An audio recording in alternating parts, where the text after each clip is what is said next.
ஒரு நடிகரை லைக் பண்ணுறது வந்து சாதாரண விஷயம். ரீல் ஹீரோ வேற, ரியல் ஹீரோ வேற இல்லையா? படத்தில் வர ஹீரோ வேற, ரியல் லைஃப்பில் ஹீரோவாக மக்களுக்கு நிறையா செஞ்சது வேறு. ஸோ அப்படி வரும்போது எங்களோட ஐயா எடப்பாடியார் அவர்கள் தான் ரியல் ஹீரோ. விஜய் அவர்களுக்கு அவர் வந்திருக்காரு, ஆனால் ரிப்போர்ட் கார்டு இன்னும் இல்லை. இளைஞர்கள் அவங்களுக்கு மேலே ஒரு ஈர்ப்பு இருக்கிறது உண்மைதான், இல்லைன்னு நான் சொல்லலை. ஆனால் அதே சமயத்தில் வந்து அது வந்து வாக்குகளாக மாறும் அப்படின்றது வந்து சாத்தியம் கிடையாது. அந்த காலகட்டத்திலயும் அப்படிதான் சொல்லப்பட்டது. சும்மா வந்து நான் வந்தோடனே நான் தலைவர் ஆயிடுவேன் அப்படின்லாம் கிடையாது. அது இப்போ வந்து இந்த காலத்து ஜென்ரேஷன் பசங்க அது புரிஞ்சுக்கணும். அவர் வந்த உடனே நானே தலைவர்னு அவர் கட்சி ஆரம்பிச்சு அவரே சொல்லிட்டாரு. ஸோ அது வந்து அந்த தலைமைத்தன்மையோட வழி வந்து அவருக்கு இன்னும் அந்த விஷயம் தெரியாது.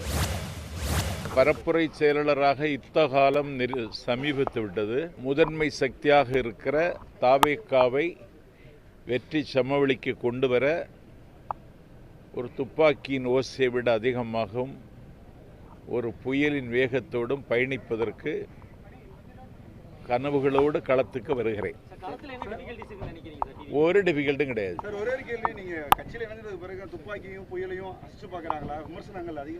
ஏன் மேலையா?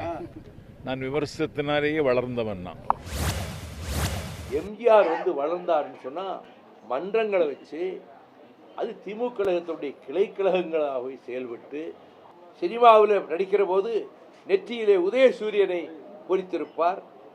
படத்தில் கதாநாயகம் பேரே உதயசூரியன் வரும். அண்ணா என்கிற பெயரை பாடல்களிலோ வசனங்களிலோ கொண்டு வருவார்.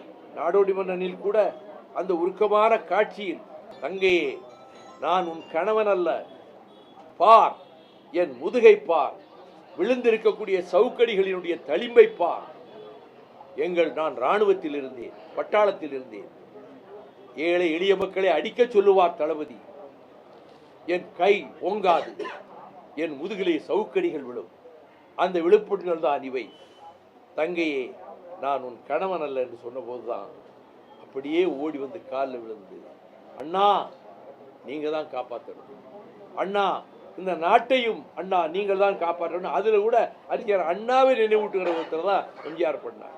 ஆகவே அவர் அப்படி வளர்ந்து வளர்ந்து வளர்ந்து கட்சியிலே ஒரு அமைப்பாகவே பல வருடங்கள் கொண்டு வந்து அதற்கு பிறகு ஒரு மன வேறுபாட்டிலே அவர் வெளியேற நேர்ந்தது.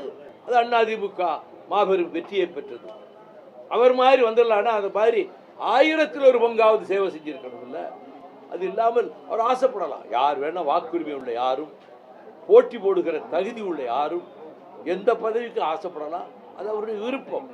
அதை சொல்றாரு, அவ்வளவுதானே தவிர அந்த அவருடைய கனவு நனவாகாது. காகித கப்பலில் கடலை கடக்க முயல்கிறார் அந்த சகோதரர். ஆகாய வெளியிலே மனக்கோட்டை கட்டுகிறார் அந்த கலைத்துறையிலிருந்து வந்த அந்த சகோதரர். அது வெறும் மண்கோட்டையாகத்தான் போகும். போக போக தெரியும். வந்தே மாதரம் என்போம், மாநில தாயை வணங்குவோம் என்போம் என்று வந்தே மாதரம் 150வது ஆண்டை பற்றிய பாராளுமன்ற விவாதத்தில் மரியாதைக்குரிய பாரதியார் அவர்களை நினைவு கூர்ந்ததும், வ.உ. சிதம்பரம் பிள்ளை அவர்களை நினைவு கூர்ந்ததும் உண்மையிலேயே தமிழகத்தை சார்ந்த நாம் எல்லோரும் வணக்கத்தை தெரிவித்துக் கொள்ள வேண்டும். இதுவரைக்கு எந்த பிரதமரும் பாரதியையும் நமது வ.உ. சிதம்பரம் பிள்ளையையும் இந்த அளவிற்கு மரியாதை செலுத்தினது கிடையாது. அதனால் பாரதி இன்று இருந்திருந்தால் மரியாதைக்குரிய பாரத பிரதமருக்கு ஒரு வாழ்த்து பாடல் பாடியிருப்பார். புதிய கட்சி ஆரம்பிச்சுக்கிறாரு, புதிய தலைவர், இளைஞர்களுடைய மனசில் வந்து இடம் பிடிச்சிருக்கிறாரு. நிறைய அவருக்கு வந்து ரசிகர்கள் இருக்கிறாங்க. இங்கே மிகுந்த எதிர்பார்ப்போடு ஒரு 12 நாள் அதுக்கோசம் அவங்க கட்சியினுடைய நிர்வாகிலாம் உழைச்சாங்க. அவர் வந்தார், ஒரு 12 நிமிஷம் பேசினார். பேசும்போது என்ன ராஜா சிரிக்கிற, அவர் 12 நிமிஷம் பேசினார். அதில் பேச்சில் வந்து சரியான புரிதல் இல்லை என்பது தான் என்னுடைய கருத்து. சரியான புரிதல் இன்னும் அவருக்கு வரலை. ஒரு கால் வந்து அவருக்கு வந்து புதுச்சேரியை பற்றி தெரியலையா என்ன எங்களுக்கு தெரியல. ஏன்னா வந்து அவருக்கு அனுமதி கொடுத்த முதலமைச்சருக்கு நன்றி சொன்னார். அதே நேரத்தில் இங்கே அவருடைய தலைமையில் தான் இங்கே ஆட்சி இருக்குது. இந்த ஆட்சியினுடைய குறைகளையும் அவர் மாதிரி எடுத்து சொல்லிட்டு போயிட்டார்.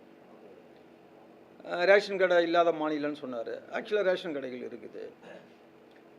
சுற்றுலா பயணிகளுக்கு ஒன் பாத் போகிறதுக்கு டாய்லெட்லாம் இல்லைன்னாரு. அது ஒரு பிரச்சனை கிடையாது, அதெல்லாம் இருந்து தான் இருக்குது. இப்போ தமிழ்நாட்டில் அவருக்கு வந்து பெர்மிஷன் கொடுக்குறதில்ல. இப்போ இந்த 41 பேர் இறந்ததுக்கு பிறகு அது ஒரு கட்டுப்பாட்டில் வச்சுக்கிறாங்க. அதில் வந்து புதுச்சேரி மாநிலத்தில் அவருடைய பொதுக்கூட்டத்துக்கு பெர்மிஷன் வாங்கினதால முதலமைச்சர் அவருக்கு நீண்ட நாள் நண்பர், இணக்கமான ஒரு சூழ்நிலையில் அனுமதி கொடுத்துருக்காரு.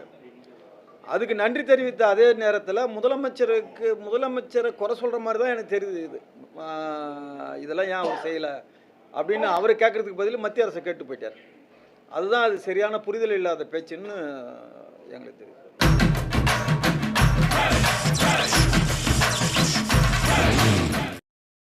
உடனுக்குடன் செய்திகளை தெரிந்து கொள்ள சன் நியூஸ் பெல் ஐகானை கிளிக் பண்ணுங்க.